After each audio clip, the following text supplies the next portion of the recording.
देखो, आज का हमारा टॉपिक ये है। तुम लोग देखो, ये टॉपिक है। तुम लोग इसमें क्या क्या जानता है? तुम लोग बताओ, क्या क्या जानता है तुम इसमें? लोन टाइप जानता ही होगा सब लोग, जानते हो ना?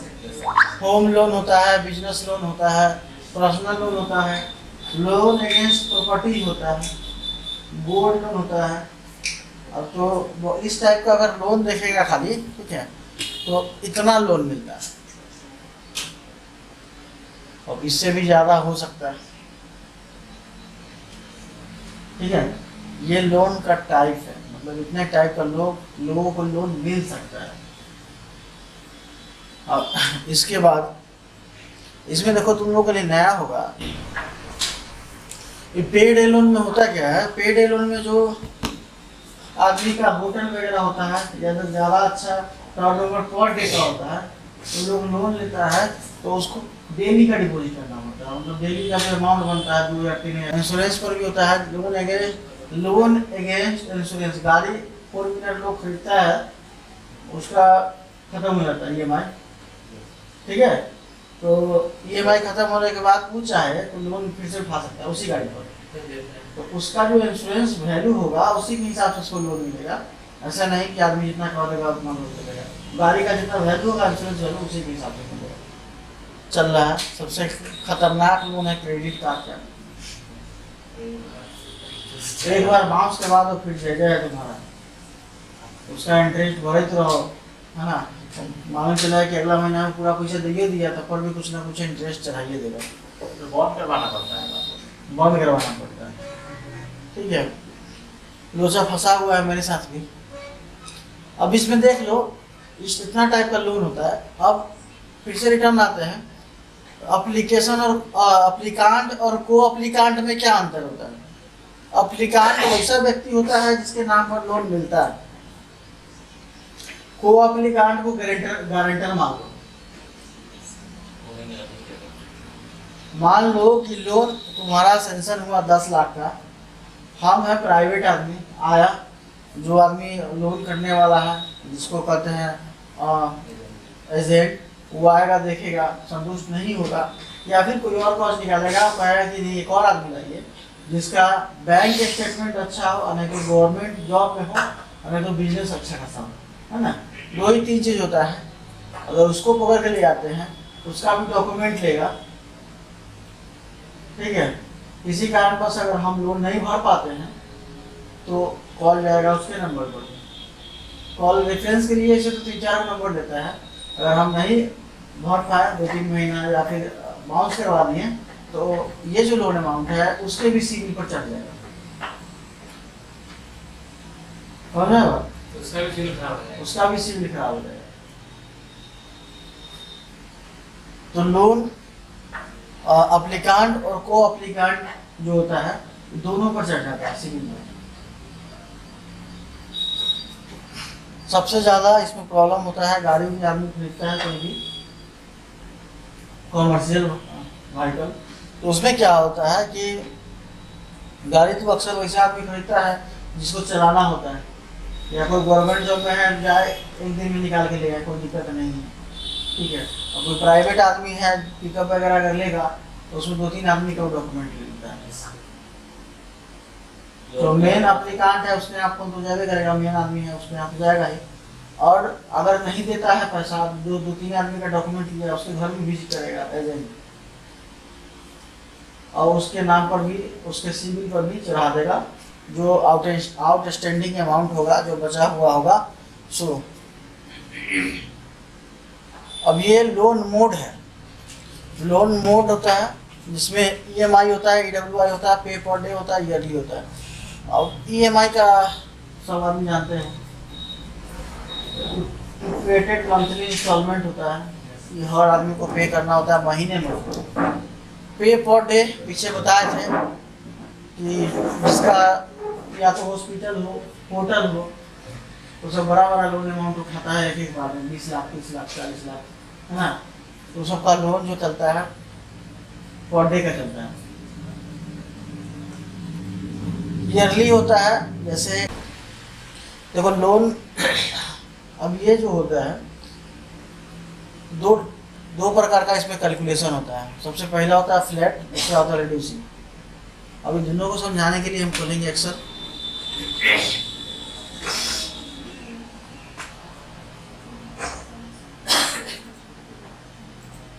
अब फ्लैट में क्या होता है, फ्लैट में सबको पता होगा। 20% है तो वही रहेगा, रिड्यूसिंग में घटते बढ़ते। हाँ, फ्लैट है जैसे कि हम कोई भी बाइक ले रहे हैं या फिर कोई भी गाड़ी ले रहे हैं, ठीक है, तो इसका हम एक डाटा बनाए हुए हैं, हम उसी को बताते हैं।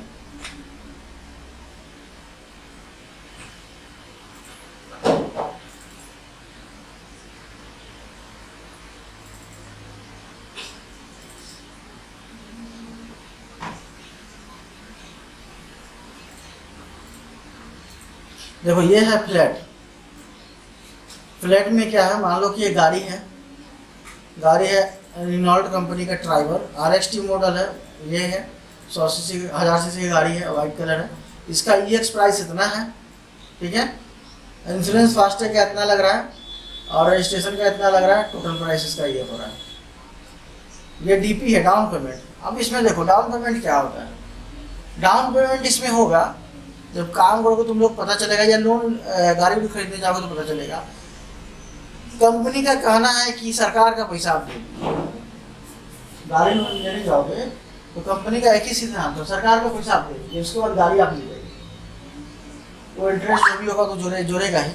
तो गाड़ी का जो सरकार का पैसा होता है वो क्या होता है, रजिस्ट्रेशन होता है, इंश्योरेंस होता है। ये दो अमाउंट मेन होता है, ठीक है। उसके बाद EX प्राइस जो बचेगा है ना, इसका आपको पूरा लोन कर देगा। आप चाहिएगा तो, आपको पास पैसा कम है तो, क्योंकि ये दोनों अमाउंट उसको हर हाल में पे करना है। बाद बाकी ये आपका एसेट्स वैल्यू है, जो एसेट्स आप खरीद रहे हैं उसका वैल्यू, कंपनी इसको पूरा का पूरा लोन कर देगा।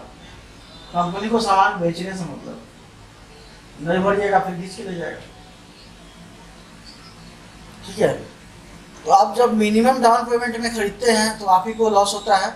अगर ये देते हैं और ये देते हैं डाउन पेमेंट में, डाउन पेमेंट का लोचा यही है। पहले हम सिखाए थे तुम लोगों को, क्या सिखाए थे कि डाउन पेमेंट होता है 30% 40%, तो ऐसा कुछ नहीं है।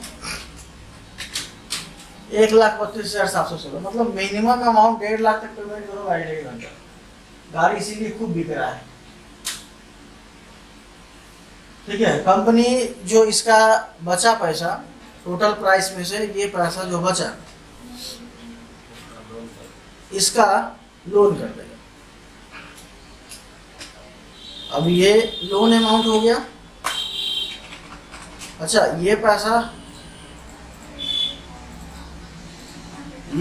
जो है इसमें ये फिक्स नहीं है, इसमें कुछ प्रोसेसिंग फी वगैरह भी लेता है, ठीक है, चार्जेस वगैरह भी लेता है। 1,32,716 है, इसमें कुछ और ऐड करेगा तो वही बोल रहे हैं कि 1.5 लाख तक जाएगा ये अमाउंट।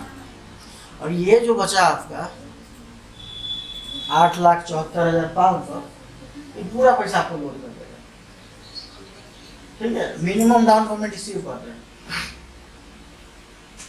और 1.5 लाख रुपया मिनिमम डाउन पेमेंट है। इसमें आप 3 लाख कर दीजिए, 4 लाख कर दीजिए, तो ये आपके लिए बेनिफिट है, क्योंकि इंटरेस्ट लगने वाला है इस पर फ्लैट। अगर आप फ्लैट सिखा रहे हैं, और बहुत सारा गाड़ी पर रिड्यूसिंग होता है, जो रिड्यूसिंग भी बताएंगे, तो इसमें लगने वाला फ्लैट, अगर मान लीजिए आपके सिविल के अनुसार लोन करता है, सिविल और डॉक्यूमेंट देखते हैं।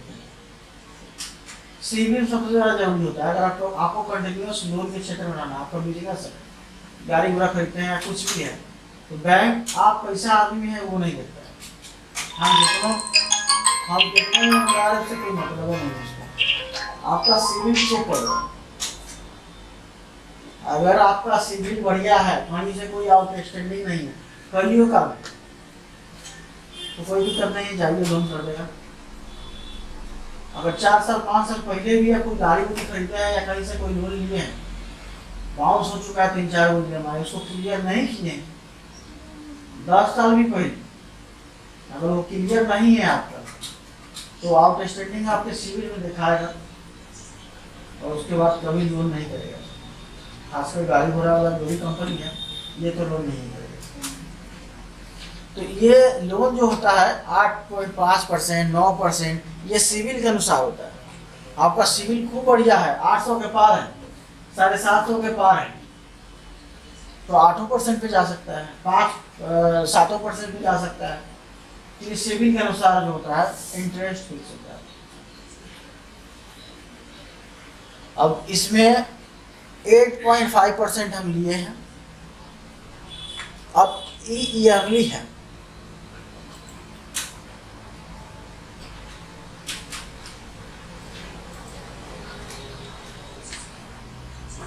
₹74,332 आएगा।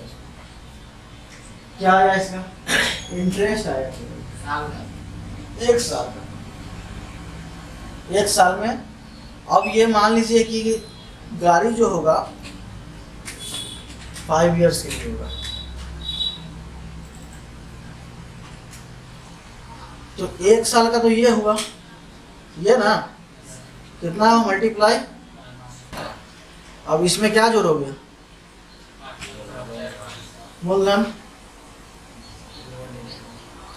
अच्छा, सिविल वगैरह जो अपडेट होता है, अगर करंट में कोई लोन आपका चल रहा है, 3 महीना का स्टेटमेंट देखा जाता है, आउटस्टैंडिंग दिखाता है। जैसे हम 2012 या 14 में लोन लिए 10 साल पहले, उसमें से एग्जाम्पल बता रहे हैं, कुछ अमाउंट जो है किसी भी बैंक का रह गया, किसी भी कंपनी का रह गया, बाउंस चार्जेस होता है, ये सब बताएंगे अभी बताएंगे। कुछ अमाउंट रह गया, 10 साल पहले का अमाउंट है, सोच वो अभी तक सिविल में शो करेगा तुम्हारा कि आउटस्टैंडिंग कितना है। मगर लोन का एक सिस्टम होता है कि आउटस्टैंडिंग शो कर रहा है, ठीक है। अभी हम कंटिन्यूअस में अगर महीना चल रहा है तो वो देखता है 3 महीना का स्टेटमेंट, शुरू का 3 महीना, लास्ट का 3 महीना। वो आउटस्टैंडिंग है, ठीक है। अगर नहीं चलता, अगर वो नहीं चलता, लोन हमारा अभी जो है नहीं चलता, अगर तो लोन होना मुश्किल है। अगर चल रहा है तो 3 महीना का स्टेटमेंट देखेगा कि हाँ 3 महीना सही से भरा कि नहीं भरा, स्टार्टिंग है 3 महीना, ठीक है। मेन सिविल अपडेट होता है 3 महीना से। क्रेडिट कार्ड ले लो, ठीक है। अगर 3 महीना तक उसका अमाउंट जो है निकाल लो, अपना यूज कर लो, जो भी करना है। 3 महीना तक अमाउंट नहीं करो, कोई दिक्कत नहीं होगा। जैसे तीसरा महीना इन होगा, चौथा महीना इन होगा, तुम्हारे सिविल पे चढ़ा देगा। इतना पैसा का आउटस्टैंडिंग है, इतना पैसा जो 3 महीना का इंटरेस्ट है। और क्रेडिट कार्ड का इंटरेस्ट बड़ी खतरनाक होता है, 12% 15% दे जाता है। जब 50,000 का क्रेडिट कार्ड है, 3 महीना बाउंस कर रहा है, तो वो 3 महीना का जोड़ेगा और सिविल कंप्लीट करेगा। फिर पैसा डालते हो तो अगर टाइम अपडेट नहीं होगा, फिर 3 महीना बाद अपडेट होगा, सिविल पर से हट जाएगा, स्टेटमेंट में 3 महीना बाद दिखेगा।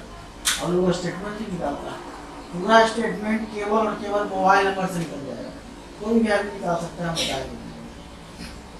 तो सर सब कंपनी का सिविल अलग देखता है सब, हाँ देखो 2-3 कंपनी का नाम बताते हैं। सिविल दिखाने वाला कंपनी है एक्सपीरियन, पेटीएम भी दिखाता है, एक्सपीरियन भी दिखाता है, और एक नाम सुने हो पैसाबाजार.com, ऐड बहुत आता है इसका। सिविल कोई भी आदमी का सटीक इसमें दिखाएगा, पैसाबाजार.com। तो ऐसे क्या होता है सर, जैसे कि एगो कंपनी में गए, एगो कंपनी का जैसे कि वीवो का मोबाइल लाने गए, तो वो बोलेगा कि जो सिविल खराब है नहीं मिलेगा। वही दूसरा अगर जो सैमसंग में ले रहे हैं तो वो फिर दे देता है। वो क्या है, सैमसंग को प्रोडक्ट बेचना है, और सैमसंग में ये भी है कि आप यूज नहीं कीजिएगा, EMI नहीं भरिएगा, मोबाइल लॉक हो जाता है। बजाज फाइनेंस ऐसा नहीं कर सकता है, TVS फाइनेंस ऐसा कर सकता है, और सैमसंग ऐसा कर सकता है। बजाज फाइनेंस भी लॉक कर देता है, नहीं करता है, बजाज फाइनेंस नहीं करता। तो हो जाता है। Bajaj finance loan against properties देता है, होम लोन देता है, एसेट्स लोन देता है, हर टाइप का लोन करता है। डॉक्टर लोगों के लिए भी लोन है, एग्रीकल्चर की भी लोन है, वो हर टाइप का लोन करता है, ठीक है। बहुत बड़ा है। और TVS वगैरह छोटा मोटा है, TVS हो गया, सैमसंग हो गया, और भी SDFC आता है, HDFC नहीं सुनना, SDFC ऐसा करके कुछ लोन आता है, ठीक है। तो लोन का चक्कर बहुत खराब है, आदमी नहीं पड़े इसमें तो ठीक है, ठीक है। चाहे किसी भी टाइप का लोन हो, क्रेडिट कार्ड का लोन हो, एसेट्स लोन हो, एसेट्स लोन में यही हुआ आजकल मार्केट में क्या है, जाओ आते भी है, सामान खरीदने जाओ वो खड़ा जाएगा दूर। वहाँ का एम्प्लॉय से जितना ट्रेंड होता है, सर ये भी ले लीजिए, सर ये भी ले लीजिए, इतना पैसा दीजिए, दे देंगे, नहीं पैसा दीजिए तो ये ले जाइए, आधार कार्ड दीजिए, डाउन पेमेंट नहीं करिएगा तो ये हो जाएगा, सिविल ठीक होना चाहिए, तो ये देता है सामान, लालच बढ़ाता है। मगर बजाज फाइनेंस वो देश कंपनी है, ये कहा कि हम इंटरेस्ट नहीं लेते, पहला महीना में जोड़ देगा 450-500 रुपया एक्स्ट्रा जोड़ देता है। पहला महीने में क्या पहले महीने का तो उसका कमाई है, ये से जोड़ता है। मेन जो है उसका कमाई पहला महीना का। दूसरा महीना से क्या है कि कोई चार्ज नहीं करेगा, पहला महीना 400 आप तो ले चुके हैं, आपका हो चुका है, जब पूरा हो जाएगा तब बताएगा लास्ट में कि पहला महीना में 350 या 400 जाएगा। उसके बाद कभी भी स्टेटमेंट निकालिए लोन खत्म होने के बाद, पता चलेगा कि हर महीना में 50 रुपये 100 रुपये अतिरिक्त कर चुका है। अब वो 50-100 रुपये के लिए आप जाइएगा नहीं आरके टावर, या आरके टावर इसका मेन ब्रांच है, या किसी कस्टमर को परेशान कीजिएगा, आपके पास उतना टाइम नहीं है। और अगर पेनाल्टी की, बाउंसिंग की, इतना खतरनाक है बजाज फाइनेंस का। मान लो कि एक लोन बाउंस किया, एक EMI बाउंस किया, 5000 का तुम्हारा सपोज है, ठीक है, लोन है, इसको ना से बताते हैं, ये 5 है, कोई एसेट्स है, 5000 का EMI है। अब ये 5000 का EMI तुम्हारा अगर बाउंस हुआ, तो बाउंस में सबसे पहला चीज, अब लोग पता है कभी भी अगर चेक बाउंस होता है, जैसे चेक तो बजाज में दिए नहीं दिए, मगर फिर भी बाउंस करवाता है, तो EMI अगर बाउंस होता है तो इसका पैसा लगभग 350 के आसपास कटता है। वो अकाउंट में जिस दिन काटिएगा डालिएगा उस दिन कट जाएगा, तो 350 ही गया। उसके बाद इसका इंटरेस्ट पर डे का लीजिएगा, वही इंटरेस्ट है वहाँ से।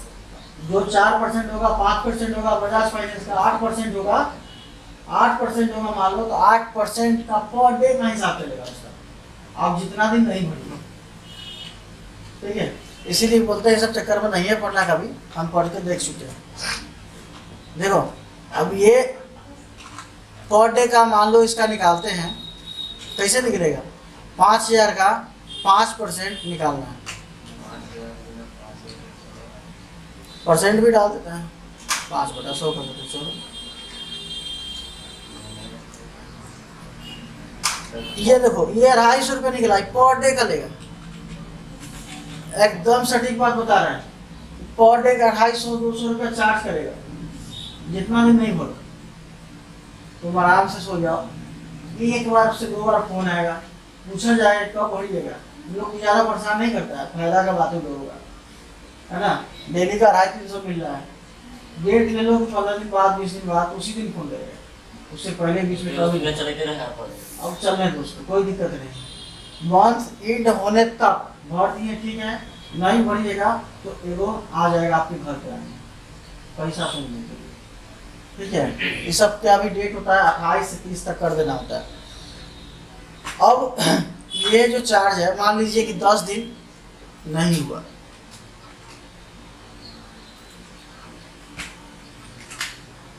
चलो 2500 रुपये इसका टोटल इंटरेस्ट हो गया 10 दिन का, अप्रोक्स लेगा 350 बाउंसिंग का चार्ज हो गया, ठीक है। अब ये देखिए EMI कहाँ चला गया आपका, उसके बाद सिविल खराब हुआ सो अलग, ये दिखेगा 3 महीने तक दिखेगा। सर जो आदमी आएगा उसका भी चार्ज रहेगा? नहीं उसका नहीं सर, वो इंटरेस्ट है वाला। उसका कोई चार्ज नहीं था। अब वो सबको बचता है, कलेक्शन जो भी करता है ना लड़का लोग, कलेक्शन जो भी करता है, जो इंटरेस्ट उसका हुआ है, इंटरेस्ट में से 50% जो कलेक्शन करता है उसका हो जाता है, नहीं तो मिनिमम EMI तो देना ही है, जब घरे पहुंच जाए तो लेके जाता है। तो लोगों को जो भी होता है फील्ड वर्क जो भी करता है फाइनेंस कंपनी में, तो सबको ज़्यादा का सैलरी नहीं होता है। हम बता दें 10,000 बजाज फाइनेंस तो 8,000 से शुरू करवा देता है। तो फाइनेंस कंपनी का नाम तो बहुत सारा है जिसके साथ जहाँ पे अपना लड़का लोग भी काम करता है। 8,000 से 10,000 सैलरी मिलता है, तेल का खर्चा मिलता है, इंसेंटिव है। इंसेंटिव मतलब ये हो गया, आप जितना EMI जमा करवाइएगा कस्टमर से, जितना ब्याज है उसमें से आपका 50%, कोई कंपनी 10%, कोई कंपनी 75% देता है। कंपनी को भी सैलरी निकालना है, जो काम कर रहा है कलेक्शन का, उसका भी सैलरी निकालना है, सब से निकल जाता है सब। तो लोग जेबी से देता ही नहीं है। जरूरी थोड़ी नहीं कि बजाज फाइनेंस में अच्छा ही लोग जुड़ा होगा, बहुतों का कंडीशन खराब होगा, वो लोग भी सामान जाके उठा लाया होगा। बजाज फाइनेंस ज्यादातर एसेट्स लोन की तरफ जाना जाता है। बाद बाकी चोलामंडलम है, श्री राम फाइनेंस है, हीरो फाइनेंस है, महिंद्रा फाइनेंस है, ये लोग एसेट्स लोन करता है। सबसे पहले गाड़ी घोड़ा बेचता है। आपका सिविल अच्छा रहा तो आप जब खत्म हो जाएगा पूरा या 75% खत्म हो जाएगा तो आपको फोन करके बुला के पर्सनल लोन दे देगा, या कुछ डॉक्यूमेंटेशन करवाएगा, कुछ डॉक्यूमेंटेशन करवाएगा, आधार कार्ड ऑथेंटिकेशन करवाएगा, ठीक है, घरे बैठे बैठे आपको पैसा अकाउंट में डाल देगा। ये होना चाहिए कि EMI टाइम टू टाइम उसका होना चाहिए। किसी भी कंपनी का अगर 10 रुपया भी तुम आप स्टैंडिंग रख दो तो पता चलेगा लोन क्या होता है। 10 रुपया और 10 रुपया क्लियर नहीं करो।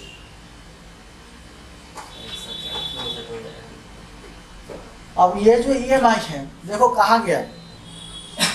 अगर मान लो पैसा डाल दिया बैंक में, ठीक है, ये ऑटो डेबिट होता है, ये नहीं कि EMI एक ही दिन कटता है। जैसे 5 को डेट है, बजाज फाइनेंस का 2 का डेट है, हम चोला से लिए हुए गाड़ी लिए हुए हैं तो उसका 10 का डेट है, महिंद्रा से हम बोलेरो लिए हुए हैं उसका 5 का डेट है। सबका डेट शेड्यूल अलग अलग है, ठीक है। अगर मेरा लोन 5 तारीख को EMI है, 5 तारीख को पैसा अकाउंट में नहीं है, बाउंस कर गया, 350 में लगना तय है।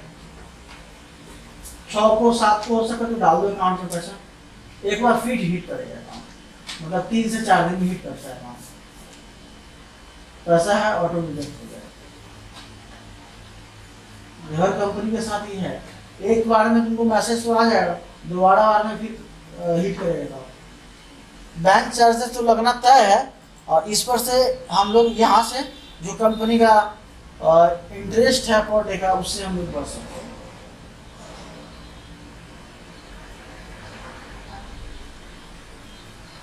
अब अगर मान लो कि EMI कट गया 4 दिन बाद,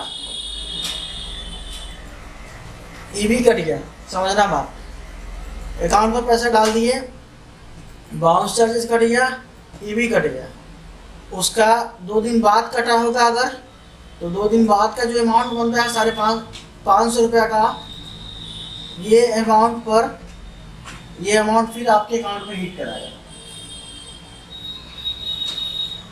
ये अमाउंट ये जो है अगर नहीं है 500 रुपया, सोचो 500 रुपया है, हिट करेगा अकाउंट में। अगर पैसा नहीं है तो फिर सोच लो क्या होने वाला है, फिर 350 लगेगा। अब एक के बाद नहीं करेगा, देख लेना वीडियो, हम बता रहे हैं, और वीडियो देख लेना, हम अपना एक्सपीरियंस बता रहे हैं, ठीक है। जैसे वो सोच रहा होगा कि जो हम मतलब कि 5,000 मेरा है तो 500 रुपया डाल दें, यहाँ पर अमाउंट बढ़ गया है तो फिर 350 जोड़ेगा, वो 350 जोड़ेगा, ये बाउंसिंग हुआ बैंक का, अब इसको पे करना ही है, ये बैंक का बाउंसिंग हुआ। नेट में कौन लेता है पैसा? यही बैंक वाला लेता है, बैंक वाला लेता है। बैंक वाला का चार्ज होता है, फिक्स होता है, कोई 400, कोई 350, कोई 250 लेता है, सब बैंक का अलग अलग होता है, ठीक है। ये हो गया इंटरेस्ट 350, ये बैंक क्या करता है, इसमें तो पैसा, इसमें कोई फोन नहीं करता है, इसमें कोई फोन नहीं करेगा, आए पैसा डालिएगा कर जाएगा, माइनस में रहेगा। फोन आएगा इसमें, डाल दिए पैसा, ठीक है, नहीं डाले फिर उसे बाउंस करवा देगा, 10 दिन के बाद 15 दिन के बाद फिर बाउंस करवाएगा। मतलब 500 जो है आप डाल दिए तो आपके लिए ठीक है, नहीं डाले तो आपका कल्याण है, बोले जाएगा। खाली बाउंसिंग जोड़ेगा, ठीक है। और डाल दीजिए इसको, बात खत्म है। नहीं तो ये जो है कितना बार बाउंस करवा देगा सो मत पूछिए। हम गाड़ी लिए थे, हम अपनी बात बता रहे हैं, चोलामंडलम से मेरा पहला कार ऑल्टो था, लिए थे 2019 में, 2019 के अक्टूबर में, एकदम दशहरा के टाइम में, 7वीं के दिन, ठीक है। याद करो नवंबर दिसंबर से क्या शुरू हो गया 2019 में, नवंबर दिसंबर से क्या शुरू हुआ, शुरुआत सबको याद होगा। अब मोदी जी आए अनाउंस कर दिए, मोदी जी आए कहा कि किसी का EMI अकाउंट से नहीं कटेगा, किसी को EMI भरने की जरूरत नहीं है, सब लोग काम धंधा बंद करके घर में बैठे। हमारा गाड़ी 3 महीने का लोन हमारा कर चुका है। अब जो शुरू हुआ हमारा, उसको बोला गया CM हुआ, हमारा लोन 6 महीना नहीं मिला अकाउंट से, ठीक है। एक बार फोन आया, उसके बाद फोन नहीं आया। फोन आके क्या पूछा गया कि आप कोरोना चल रहा है, क्या आप EMI पे करने में सक्षम है? हम बोले नहीं। और उसका हाल मत पूछिए, 6 महीना मेरा नहीं कटा, अभी 1 साल का EMI बढ़ा दिया है। 5 साल के लिए गाड़ी होता है, हम अपना स्टेटमेंट आपको दिखाएंगे, 66 महीना कर दिया है। 66 महीना के लिए कोई गाड़ी नहीं देता है EMI पर। ये भी बात सत्य है कि गाड़ी को भी फाइनेंस होगा 54-55 महीना, मतलब 5 साल, ठीक है। हमारा जो EMI है मामूली से छोटा अमाउंट 2,66 रुपया, वो अमाउंट बढ़ा के हमारा 11 महीना बढ़ा दिया, मतलब 6 महीना जो हमारा EMI का अमाउंट है, अब वो EMI पर इंटरेस्ट जोड़ के 6 महीना और आगे एक्सटेंड कर दिया। इतना लोचा है मेरे साथ, उस वक्त नहीं लिया, लेकिन बाद में जोड़ अनुभव तो है, मेरे पास स्टेटमेंट भी हम निकाल के बैठे हैं, हालांकि खत्म होने वाला था, यह है समझे। हाँ, तो मोदी जी सीधे आए, अनाउंस कर दिए। उनके निर्मला सीतारमण थी, वो तभी भी थी, अभी भी है, कह दिए कि EMI नहीं कटेगा, मगर ये नहीं कहें किसी को भी, किसी भी फाइनेंस कंपनी को, कि उस पर ब्याज नहीं लिया गया। ब्याज लिया है क्या मतलब हुआ सरकार से, क्या मतलब हुआ एक्सटेंड करवा, लोग पहले ही पैसा डाल देता, थोड़ा वो डिवर्ट करते हैं।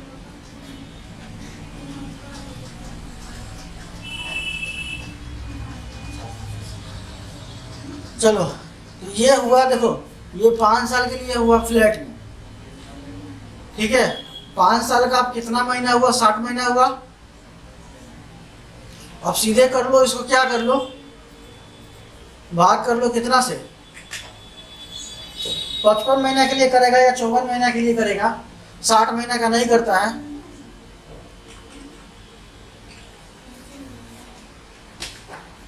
₹22,657 का ये हो गया फ्लैट। साल में नहीं, किस्त है, EMI है, हर महीना तुमको भरना होगा। हाँ,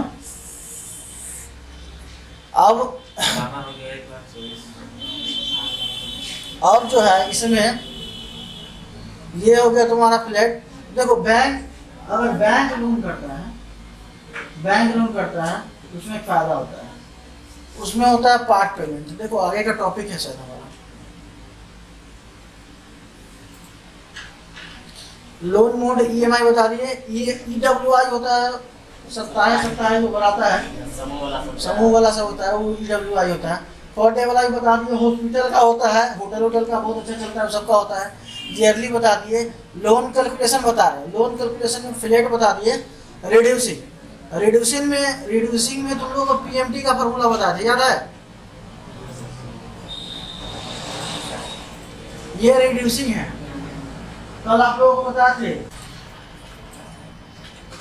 देखिए ये EMI निकाले हैं, ये EMI निकालना आसान है, फिर से बताते हैं। Equal to PMT bracket open, अच्छा माइनस का साइन लाना है, माइनस लिख देते हैं। पहले क्या सिलेक्ट होता है, पहले इंटरेस्ट सिलेक्ट होता है, इसको क्या किया जाता है, काहे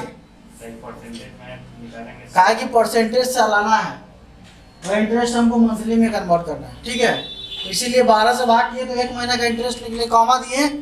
अब चुनेंगे कितना साल के लिए लोन है, ठीक है, इसको महीना में ये करेंगे कन्वर्ट, 12 से होगा मल्टीप्लाइज कॉमा, अब चुनेंगे लोन अमाउंट।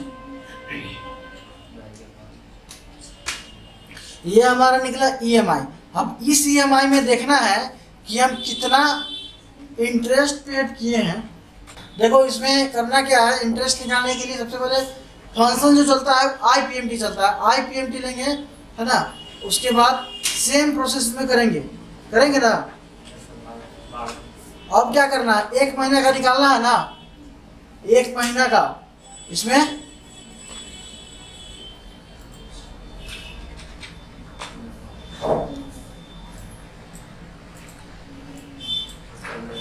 ठीक है 1 महीने का निकालना है, केवल इसमें बीच में एक इंक्लूड कर देना है, डाल देना है एक, ये लो आ गया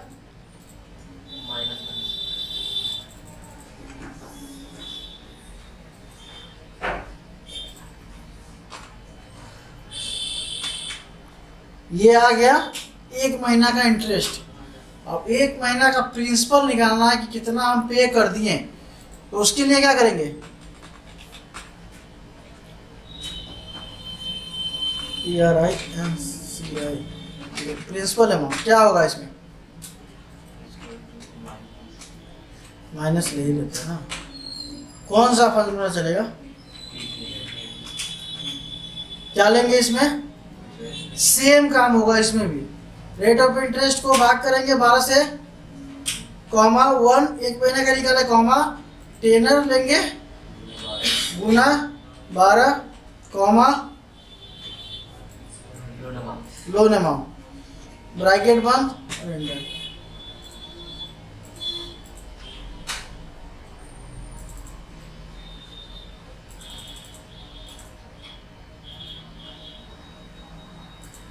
तो ये हो गया 13,530 रुपये हमारा प्रिंसिपल पेड और 7,134 रुपये हमारा इंटरेस्ट पेड हो गया।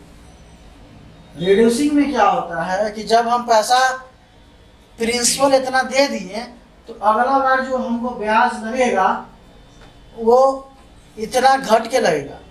मतलब अगर हमारा लोन अमाउंट कुल हमारा था कितना, 10,07,216 रुपये, 10,07,000 में से हम कितना पैसा प्रिंसिपल दे दिए, 13,530। अब इस पर से घट जाएगा, घट के लगेगा। अब वही कहानी हम यहाँ बताने वाले हैं कि बनेगा कैसे। तो ये समझाने के लिए ये कर दिए, फॉर्मूला है देख लेना। अब इसके बाद हम क्या करेंगे, इस सबको डिलीट कर देते हैं। 60 महीना का हम पूरा बनाए हुए थे रिड्यूसिंग में। अब देखो यहाँ पे हम एक चीज़ दिखा देते हैं, पूरा हम लोन डाटा ये बनाए हुए थे। एक EMI शुरू हुआ, इसमें 10,07,000 जितना EMI था उतना शुरू हुआ, ठीक है। होगा कैसे वो भी बताएंगे, पहले ये समझना है। अब इसमें से हम प्रिंसिपल इतना पे कर दिए, ठीक है, तो घट गया, घट के इतना बच गया हमारा, घट के इतना बच गया, तो इतना ही यहाँ अमाउंट उठ के आ गया, इस पर इंटरेस्ट फिर इतना लगेगा, फिर बच गया प्रिंसिपल इतना हमारा। तो ये प्रिंसिपल सब घटते जा रहा है, देख ध्यान से देख लो।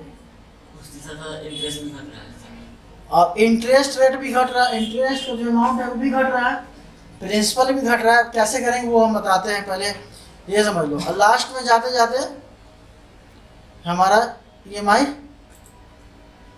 पूरा ये जो पे हो गया इंटरेस्ट और क्लोजिंग बैलेंस खत्म। तो 60 महीना का बनाए थे, पूरा पूरी बन गया। तो चलो 60 महीना का हम दोनों बना के दिखाते हैं। अब इसको हम कर लेते हैं डिलीट, शिफ्ट डाउन से पूरा सेलेक्ट कर लेते हैं। शॉर्टकट है, डाटा लंबा होगा, माउस का यूज नहीं करना है। ये पहला सेल सेलेक्ट करना हम बता देते हैं फिर से। पहला सेल सेलेक्ट किया शिफ्ट के साथ, शिफ्ट के साथ एरो बटन, उसके बाद शिफ्ट कंट्रोल के साथ दबाएंगे और डाउन एरो क्लिक करेंगे, पूरा सेलेक्ट हो जाएगा, डिलीट। ठीक है, यहाँ तक सबका बना हुआ है, ठीक है। अब यहाँ क्या करना है, ये EMI जो हम निकाले हैं, EMI तो नहीं घटता बढ़ता है किसी का भी, सुने हो, वो फिक्स रहता है। इक्वल टू लेते हैं, इस पर क्लिक करते हैं, F4 से इसको फ्रीज कर देते हैं। फ्रीज पता है ना, फ्रीज। अगर हम इक्वल टू लिए और डायरेक्ट उस पर क्लिक करके एंटर कर देंगे और पकड़ के खींचेंगे तो अमाउंट बढ़ा ही चल जाएगा। हम दिखाते हैं, करके दिखाते हैं। ये इतना निकाले ना, EMI इतना ही है ना, इसको पकड़ के खींचते हैं, देखो क्या हो गया, EMI लिखा गया, इसमें आ गया। अगर इसको सुधारना है क्या करना है, फ्रीज करना होगा इसको। F4 से होता है। देखो सर आ गया, EMI फिक्स हो गया। ये करो पहले तुम लोग, EMI फिक्स करो। अब यहाँ जो ओपनिंग बैलेंस है हो गया ना सबका। यहाँ जो ओपनिंग बैलेंस है, प्रिंसिपल अमाउंट जो है, इसको इक्वल टू लो, फिर ये लो और इंटर कर दो। यहाँ पे ये अमाउंट आ जाना चाहिए। लाओ इस अमाउंट को यहाँ पर लाओ। उसके बाद इंटरेस्ट निकालना है, ब्रैकेट ओपन, ये अमाउंट यहाँ आ गया और इससे इंटरेस्ट निकालना है हमको।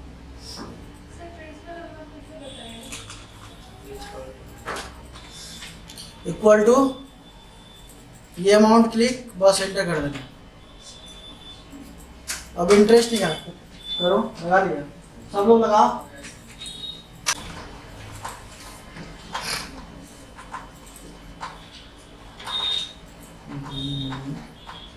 रेट ऑफ इंटरेस्ट गुना, देखो ये अमाउंट लिए हैं, इसको गुना कर दिए रेट ऑफ इंटरेस्ट से। करो, स्टेप टू स्टेप बताते हैं। गुना करो रेट ऑफ इंटरेस्ट से। अब इतना ही पर रुकना, ये अमाउंट लो, गुना करो रेट ऑफ इंटरेस्ट से, इतना ही करो। F4 बटन हो गया आप लोगों का, F4 बटन प्रेस कीजिएगा, फ्रीज करना है इसको। F4 बटन फ्रीज होगा, भाग कर दीजिएगा 12 से।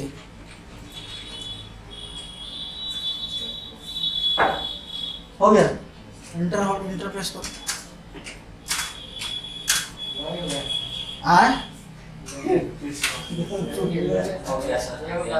देखो यहाँ देखो, हम पहला बार हम इंटरेस्ट यहाँ इसीलिए निकाल दिए थे कि ये जो हम ट्रिक अपना रहे हैं ये सही लगेगा, तो यहाँ पे इतना ही अमाउंट आएगा। आया ना इतना ही अमाउंट, ठीक है।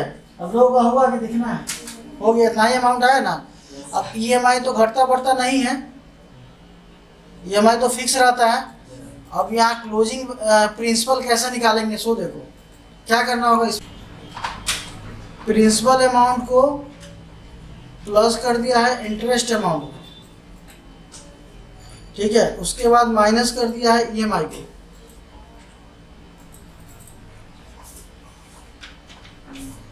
लगाओ, देखो अब जैसे प्रिंसिपल अमाउंट है ना, उसको इंटरेस्ट में जोड़ के जितना EMI हम पे किए हैं उसको हटा दिया, तो क्लोजिंग प्रिंसिपल आ जाएगा हमारा। ये 13,530 रुपये घटा के आएगा। क्या लगाया?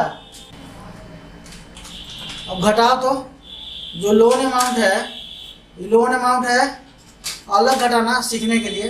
ये 13,530 रुपये घटाओ, क्या इतना बच रहा? समझा बात? घटा, उसी में घटा लो, अलग से नहीं।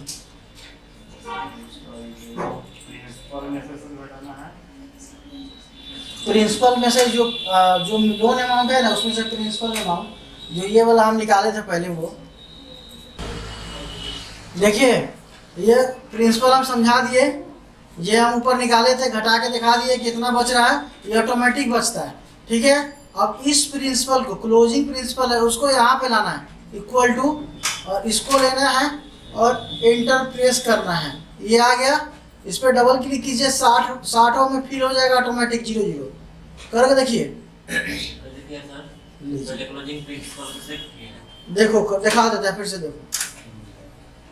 देखो इक्वल टू, क्लोजिंग प्रिंसिपल पे क्लिक, इंटर, बस इतना ही करना है। इस पर क्लिक और यहाँ डबल क्लिक, सब में ऑटोमेटिक फिल हो जाएगा। अब देखो इंटरेस्ट 1 महीना का फिर से निकाल दो, जो ट्रिक हम यहाँ अप्लाई किए थे वहीं पर, यहाँ पर इसको पकड़ के खींचोगे ना तो हो जाएगा। हो गया, इसको यहाँ से पकड़ के खींचो, हो जाएगा। इसको फिर यहाँ से पकड़ के खींचो। अब इसको डबल क्लिक कर दो यहाँ से, इस सब में फिल हो जाएगा। डबल क्लिक करने से सब में फिल हो जाएगा। फिर यहाँ पे और डबल क्लिक कर दो, सब में फिल हो जाएगा। अब देखो सब बन के तैयार है तुम्हारा, लास्ट में ये हो जाएगा। इसका नहीं हुआ हम करवा लेंगे। हो गया। तो यही सब काम होता है बैंक में सबसे ज़्यादा। देखो 2-3 टॉपिक और हैं, और 2-3 टॉपिक में हम बता देते हैं। कैलकुलेशन बता दिए, कैलकुलेशन बताने में इतना समय लगा। फोर क्लोजर प्री क्लोजर क्या होता है?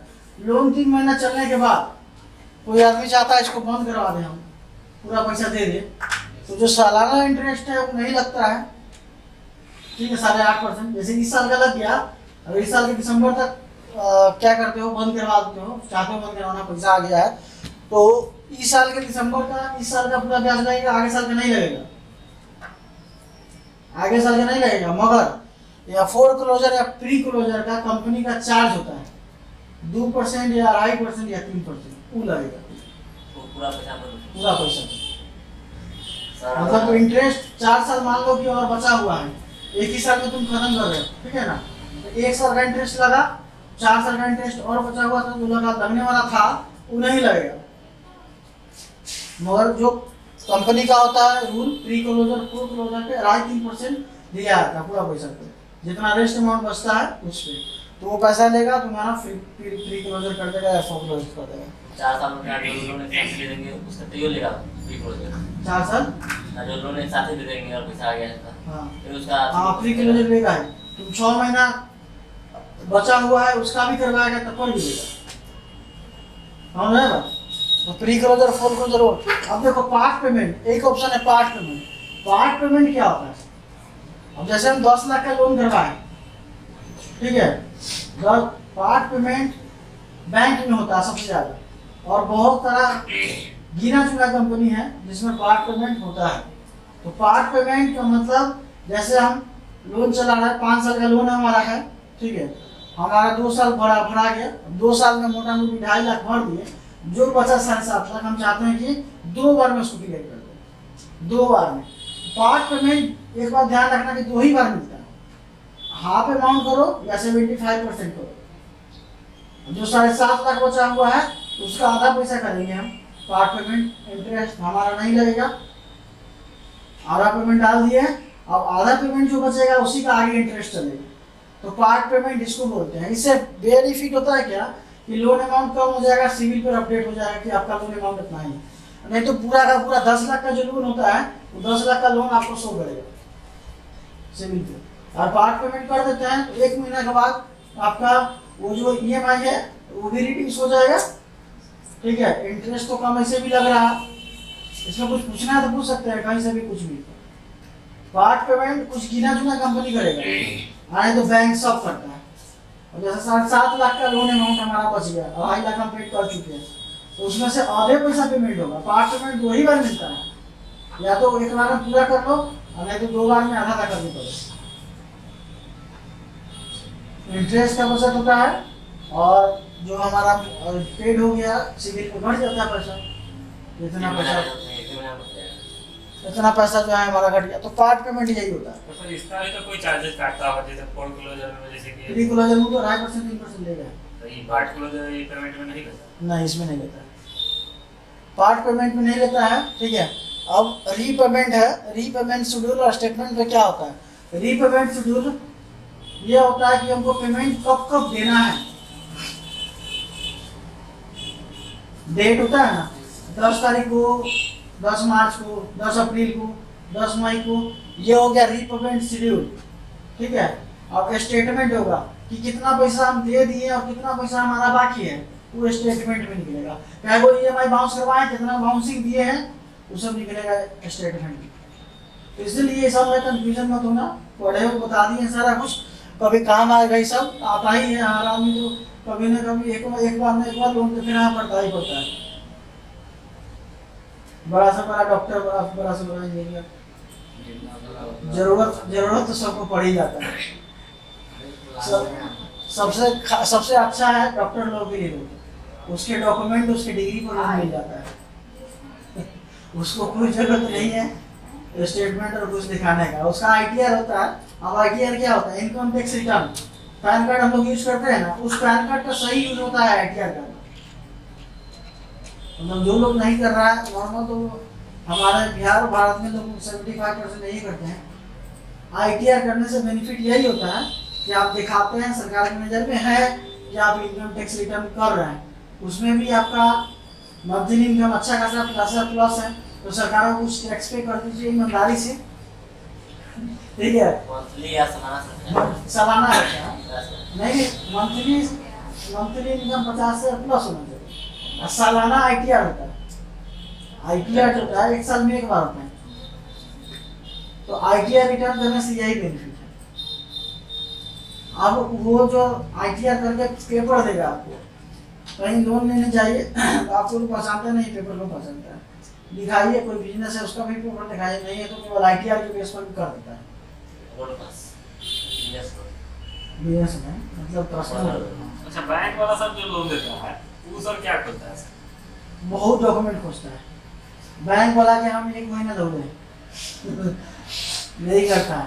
नहीं करता है, अगर जो दूसरा मतलब किसी का है वो करता है तो लोन देता है। अगर जान पहचान का है ना, बैंक दौड़े हैं नहीं हुआ, प्राइवेट कंपनी को फाइल दिए, घरे बैठल कर दिए वीडियो कॉल पे।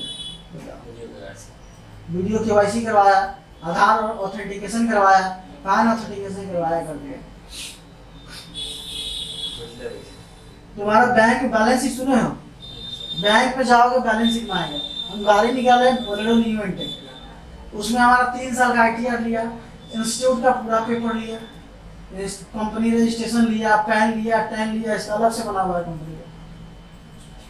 हम 2 डायरेक्टर है, दोनों आदमी का साइन लिया, बैंक स्टेटमेंट लिया, 2 को-एप्लीकांट लिया। को-एप्लीकांट लेने के बाद जो है लोन इशू किया, गाड़ी किया। तो प्राइवेट में लोचा बहुत है, गवर्नमेंट है तो कोई दिक्कत नहीं। 13 लाख का गाड़ी है, पेपर वर्क पूरा करवा के 4-5 लोग चेक आ रहा है, बैठिए आ रहा है, 4-5 लोग चेक लेता है उसी तरह से बाउंस करवाइएगा तो अपना हिसाब लगाएगा। चलिए, तो आज से क्लास यहीं पे खत्म, फिर आगे